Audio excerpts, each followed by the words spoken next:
Good afternoon, everybody, and thanks for joining us for the Aquarium's Online Academy. My name is Kaya, and I'm coming to you live from the Aquarium of the Pacific. And this afternoon, we get to talk all about one of the coolest animals out in the ocean, octopus. I hope you're super excited to learn all about them. So if you have any questions or would like to share maybe your favorite thing about octopus while you're watching, please feel free to text us at 562-286-1838. I have Sarah here in the studio who is ready to take all of those questions, and I also have Allie in here who's going to be controlling all of the amazing things that you see behind me. But if you're not watching this live, you're watching this later, you're welcome to email us at live@lbaop.org, and we will be sure to get back to you and get to your questions. And of course, you can always just shout out at the TV or maybe tell a family member anything that you're noticing. We would just love for you to participate in whatever way you feel like it. Okay, so octopus. We're going to be starting thinking about octopus first by taking a look at what are the unique features that octopus have. What makes them octopus? How do we know we're looking at an octopus?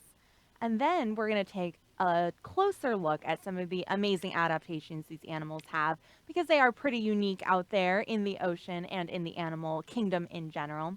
And then we're going to highlight a couple of the amazing octopus that we have here at the aquarium, and maybe even take a look at some of their relatives. We'll see what we get to today. Sound good? Okay, great. All right, let's go ahead and get started in taking a look at an octopus. Oh, thank you, Miss Allie. All right, so when we look at this octopus, feel free again to share any of those observations that you might have when you take a look. So one of the things you might be noticing are those arms, right? I think that is the first thing that comes to mind when we think of octopus, and we are going to spend a little bit of time thinking about that. Before we even talk about that, I want to think about this group of animals that octopus are a part of in general. So one amazing thing about them, or they are one of the most amazing, I would say, of this group of animals, is they are invertebrates. Now, if this is a new word for you, invertebrate, here it is. If you want to spell it out, sound it out with me, invertebrate. All that means is that these are animals that don't have any bones on the inside of their body. If you touch your backbone, you feel all of those bumps. All of those bumps are called vertebrae. So we're called vertebrates because we have that. And octopus are one of the many animals out there that don't have those bones. And in fact, octopus don't have any hard parts of their body at all except for their mouth. They do have a beak. So some of their relatives, they're in a group of animals called cephalopods, which are in an even bigger group of animals called mollusks. And all mollusks have very, very soft bodies. But many of those animals also have very hard shells to keep their bodies safe. For example, clams are an example of a mollusk, or oysters, or mussels. Now, octopus and their relatives don't have a shell at all, except for one, the nautilus. I lied. There's always exceptions, right? Here we go. Here's a close relative of an octopus. It has this nice shell here. But octopus have lost them completely. And this is one of the things that allows them to be so good at hiding in different crevices and crawling through the reefs. And also one of the things that allows them to be such good escape artists. You might have heard that about octopus, that they're really good at getting out of their enclosures if we have them at aquariums. And that's very true. One of the reasons is their intelligence, which we'll also talk about a little later. But a big reason is because of their squishy bodies, that they're able to really squeeze through different areas. Oh, perfect. We can really see here is an octopus that is really tucked in between these rocks here, and it's really stretched its body all the way out. It's got its tentacles right, or arms right here, and there's its head here. And many octopus, there's about 300 of species of them, and many of them are bottom dwellers, and many of them also live in rocks and reefs, in areas where they can really spend a lot of time hiding. Because, you know, there's trade-offs to not having any sort of hard protective covering, so they don't have anything to protect their bodies, and that's why they have to hide a lot of times, because they are pretty vulnerable without that. But, again, they're very smart, and that body, you know, their soft bodies do allow them to like exploit lots of little areas. So so there's always going to be trade-offs. All right, so they are invertebrates, so they have those soft bodies. Let's take another look at that picture and maybe talk about their arms and what we know about their arms in general. So how many arms do octopus have? 8. Oh, perfect. We can see them all stretched out here. And you can also see something else all over their arms. Do you notice those little circles? What are those called? They're suction cups. That's right. So they have suction cups all over their arms. Now, why do you think that might be helpful for them? What do you think they use them for? Well, those suction cups are not only good at holding on to things, they do create a suction. That's how they get their name. So if you're familiar with that, then they do grip onto things really, really well. In fact, our giant Pacific octopus here has very, very strong suction cups. Every single one of these little suction cups can hold up to 10 pounds. Oh, we can see them moving around here on exhibit. And we can see that they're really moving all of their suction cups individually, so they can move independently of one another to explore things. And when I say explore things, that's really what I mean. They are not just holding on to things. Those suction cups are like little sensors. They can taste with them and smell with them. So that's one of the things that really allows them to be such excellent hunters, is because they can move them all independently. If they start to feel a little crab over here, they're able to just grab it and hold on to it really well with maybe one arm over here, while maybe the other arm over here is grabbing another prey item as well. So having suction cups all over those arms is an incredible adaptation that they have. Now, one reason I wanted to point out their arms is because one term that we tend to use interchangeably a lot is arms versus tentacles, right? Are these arms or tentacles? Even people like us who work in these environments and sort of you talk about these things a lot, sometimes we say them both, tentacles, arms. We use them interchangeably.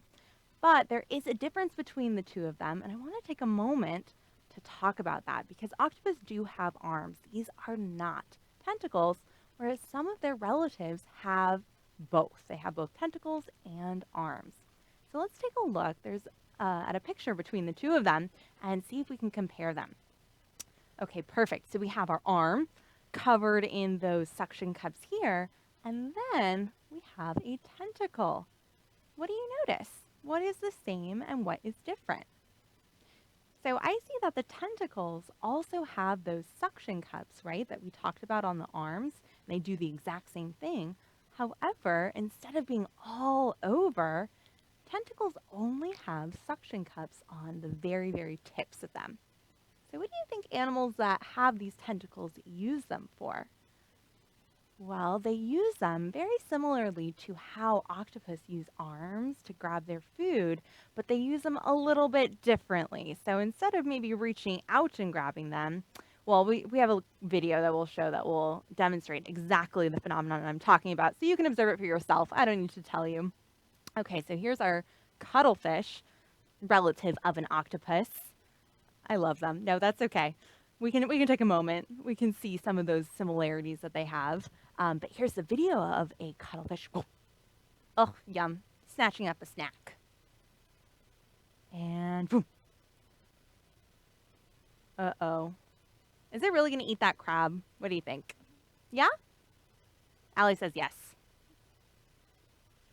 Oh, amazing. Poor crab, but that's okay. Cuttlefish have to eat too, right?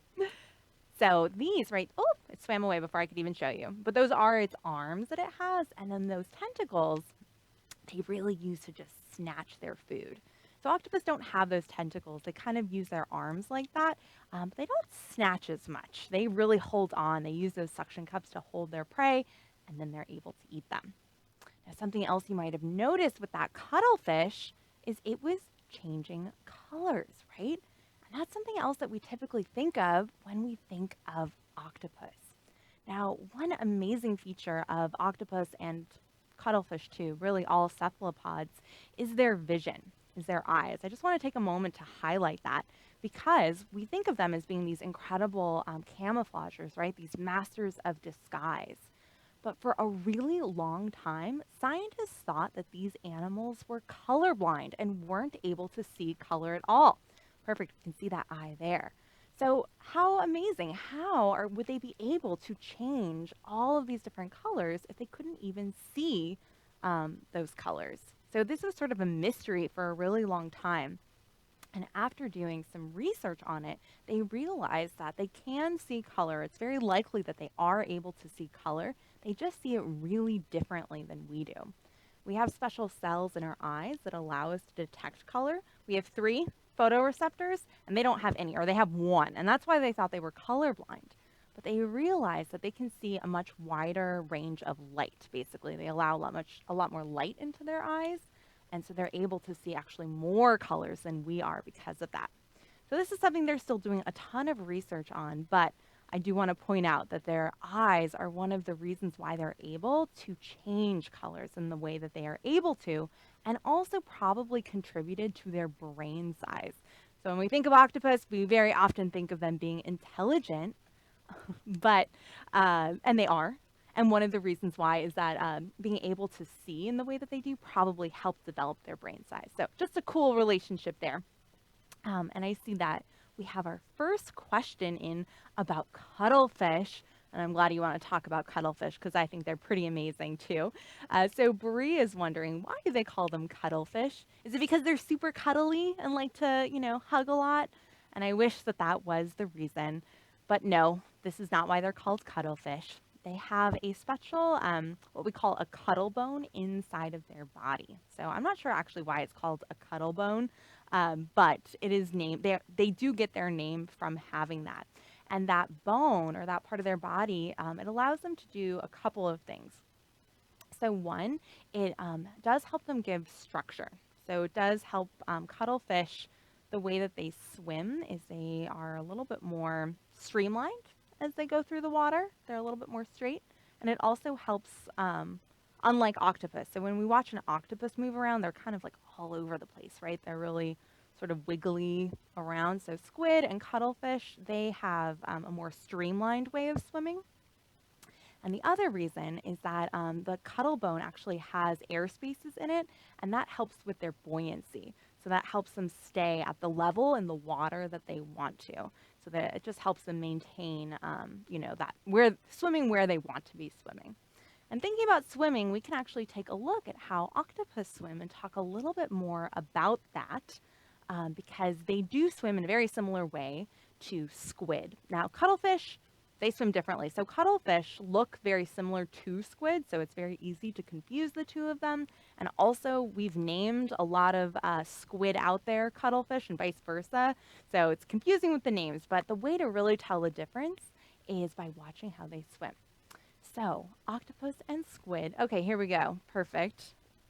So we can see they swim using a method called jet propulsion. So they pull water into this part of their body here, which is called the mantle, and then they push it out of this little tube right there, which is called the siphon. So they go whoop, and then whoosh, and that gives them speed and movement. Now, again, with our squid, they don't have a cuttle bone. They have what we call a pen, which is a remnant of a shell, and that goes along their mantle here and gives their body structure so it's not flopping around in the water, and that's why it moves straight like this. Octopus, however, they don't have that pen at all. They've completely lost it, which really allows them to move in all of those different ways, but they do swim using that jet propulsion, or many of them do. Some of them will actually use their arms to walk along the bottom of the ocean floor as well. It does sort of depend. But if an octopus gets really scared, what's something that it might do besides swim away really quickly? They will ink. That is another feature of this group of animals, is they will spit out ink out of that siphon into the face of whatever might be scaring them. And if you get a bunch of gooey black stuff right in your face, you might not be so interested in eating that animal either. So it is a pretty amazing defense mechanism, and it does come out of that siphon, which they also use to help propel them through the water. All right, so let's go ahead. Oh, do we have a video of, there we go. Yeah, so here's the siphon. So here's that tube I was talking about right there. So it's pulling water into the mantle and then pushing it out there. This is also how they breathe. They do have gills, just like fish do. They're just inside of the body. So they are slightly different type of gills, but it's the same idea. We just don't see them like we see gills on a fish. Okay, so let's think a little bit more about some of octopus's amazing adaptations. We've sort of touched on a few of them, but I want to take a deeper look. So one of the things that we know about octopus is what amazing camouflagers they are, right? So what does it mean to camouflage? To blend into their environment. Now, many animals are able to do this, or they've adapted to, just look like the environment around them, but not all of them can change like an octopus can. So octopus and other members of the cephalopod family all are able to change how their skin looks to blend in to their environment, which really allows them to go in lots of different places and makes them excellent camouflagers in general. Now, how are they able to do this? Well, let's first take a look at a video of an octopus changing colors in an environment, and then maybe we can talk about what it has on its skin that allows them to do this. So here we have an octopus in a reef, looks bright red and very smooth, and now it's settling down. And what happened? It almost looks exactly like the reef. Not only did the colors change, so again, we have this sort of red coloration, but it changed its skin's texture also to blend in completely to this reef environment. So really, it's their ability to change both the color and the texture of their skin that makes them these experts of disguise. So let's talk about this. How are they able to do that? So the way that they're able to change their skin color, and again, this is not just octopus. Squid are also able to do this, and so are cuttlefish, like we saw in that video earlier. But they do this by using these special skin cells called chromatophores, which means they have all of these different cells of different colors on their body that they can open and close in milliseconds.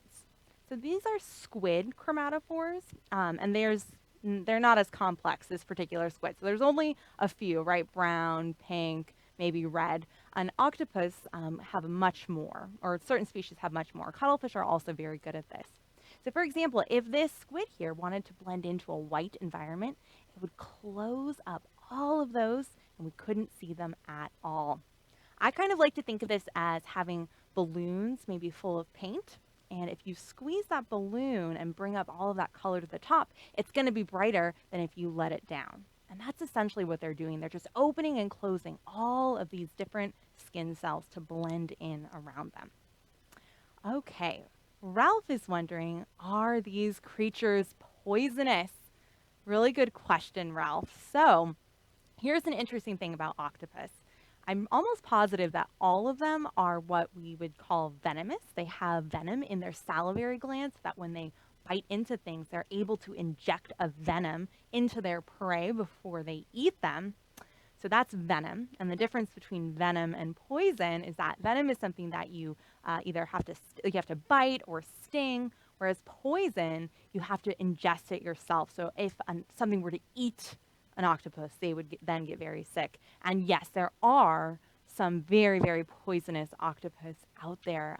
So the blue-ringed octopus is one of the most poisonous animals on the planet, period, let alone for just octopus. So there are definitely some very poisonous octopus out there, which is just another incredible defense they have. Not only the ink, not only being able to blend in, but also being very, very poisonous. Okay, and Bree is wondering, how do they make their ink? And I wish I had a very detailed answer to give you about this. I think it's just something that they naturally produce in their body. I think it's like a mucus that they produce that just happens to be a darker color. So I don't know exactly how they do it, but I do know I would not want that ink to be squirted in my face. I also know that it's something that they need to have like enough nutrition to be able to produce. It's sort of something extra.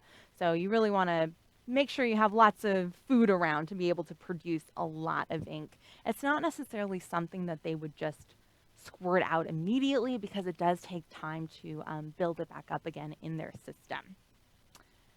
And Thomas is wondering, do we have squid here? And if so, what kinds?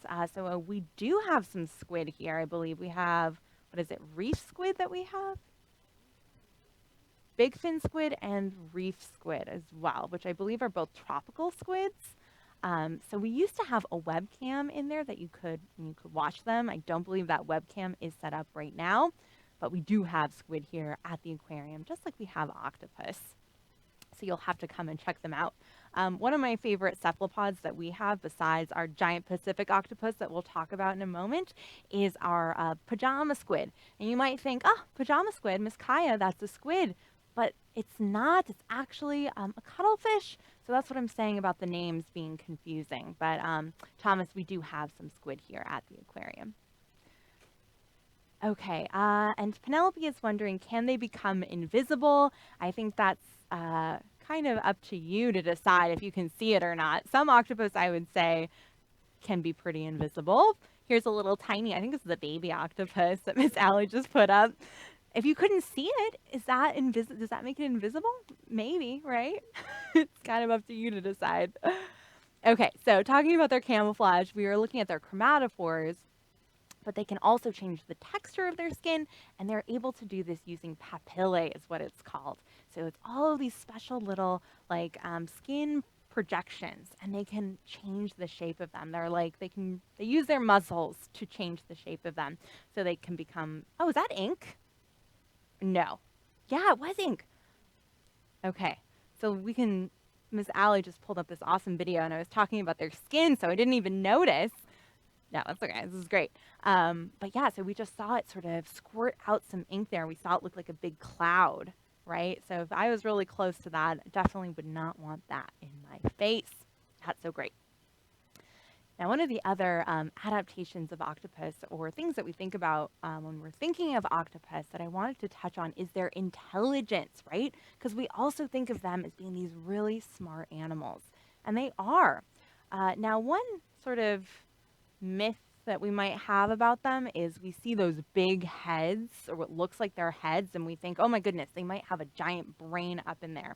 So that part of their body is actually called the mantle, and it does have their brain, but it also has all of their other organs as well. So their brain is not this big giant bulbous thing at all. It's actually like a little donut up there.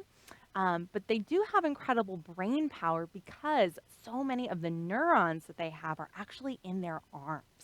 So it's kind of like they have 9 brains or something like that. So their actual brain inside their mantle might send a message to the arm, but then the arm can actually act independently.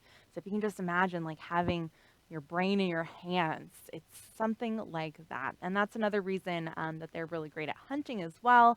It's not just those suction cups, it's their ability to move their arms and sort of almost think with each of those individually. And so for this reason, because they're so intelligent and in the wild have to be such creative hunters to get their food, it's important here at the aquarium, when we're taking care of them, that we provide environments and situations for them that they would find enriching. We want to make sure that we're stimulating them here to really make sure that we're not just exercising their bodies, but really exercising their minds as well. So I'm going to show you a little video of one of the things that we do for our octopus. So this is a little video of our red octopus, and we can see that something was just put into that box. That was what looks like a shrimp.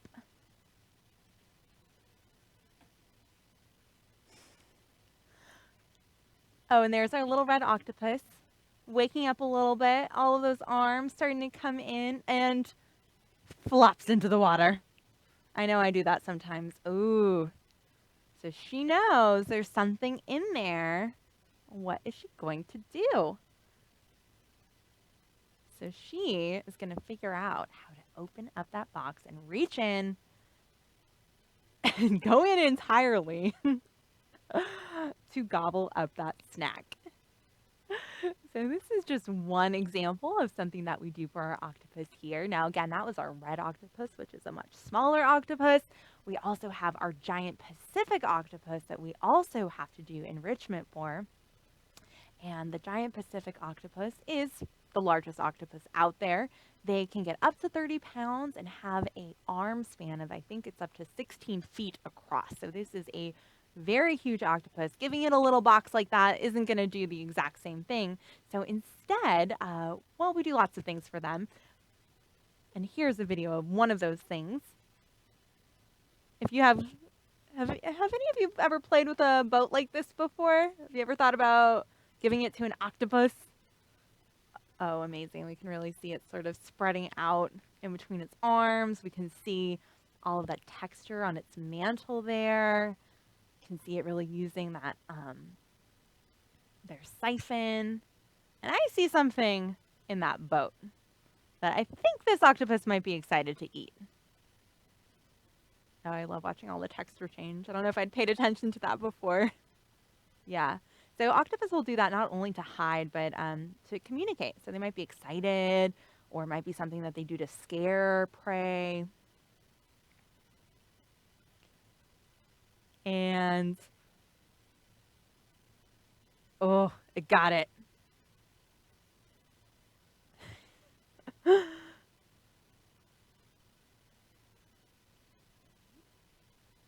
I bet that is a very excited Godzilla right now.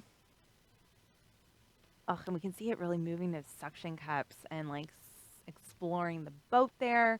Again, so the giant Pacific octopus can have 250 suction cups per arm. They have over 2,000 of them, and they are very, very strong. Oh, wow. Look at that color change there. So typically this octopus is a deep red color, but we can see that it's got that range in color. And I think that crab is no longer with us. Right, and I see a question came in from Bree. If a predator came, does the ink smell in the water? Good question, Bree.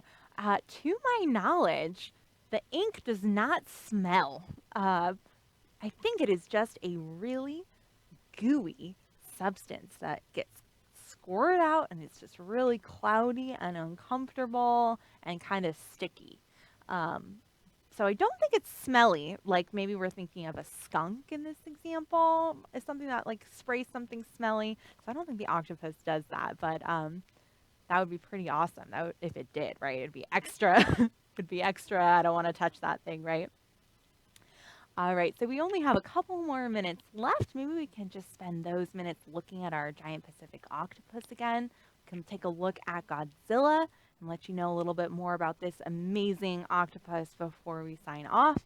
I love this view because we can see, again, those suction cups here, and its mouth is right there in the middle. They do have a beak. So I think I mentioned at the beginning of this class that this is the only part of their bodies that's hard. So they have a really hard beak, and that's typically because their prey has a very hard outside. So they'll crush things that live in shells. They'll crush through shells. They'll also eat the exoskeletons, crush through the exoskeletons of animals like crabs or lobsters. So having that beak is pretty important. And then again, they have those toxic salivary glands that help them break down the food before they eat them. And this is a pretty solitary octopus. Oh, this is great. We can see it sort of starting to explore its exhibit and really get a look at its arm span. I don't remember exactly how big our octopus is right now. He's growing. We've had him for a few months. I feel like he's like 20-ish pounds. We think he's up to 30. Wow. So that's actually, I think, an average size, but he might get even bigger. So it'll be very exciting to see how big he ends up getting. And even though this is the largest octopus, in general, this octopus and octopus in general don't have very long lifespans. So the giant Pacific octopus will typically only live about 3 to 5 years, which is not a very long time for, an animal this size. So even though they're really large animals, that's just not the way that their life history works. But they are amazing animals. They're found along our coast, all the way up north into Alaska. They do prefer deeper, colder waters. So we're very lucky to have Godzilla here with us. All right, everybody. So thank you so much for tuning in to our afternoon program all about octopus and for all of your amazing questions. That wraps up for today's Aquarium Online Academy, but we will be back tomorrow with a full day of programming. So I hope you will tune in and see us then. Have a great rest of your day, everybody.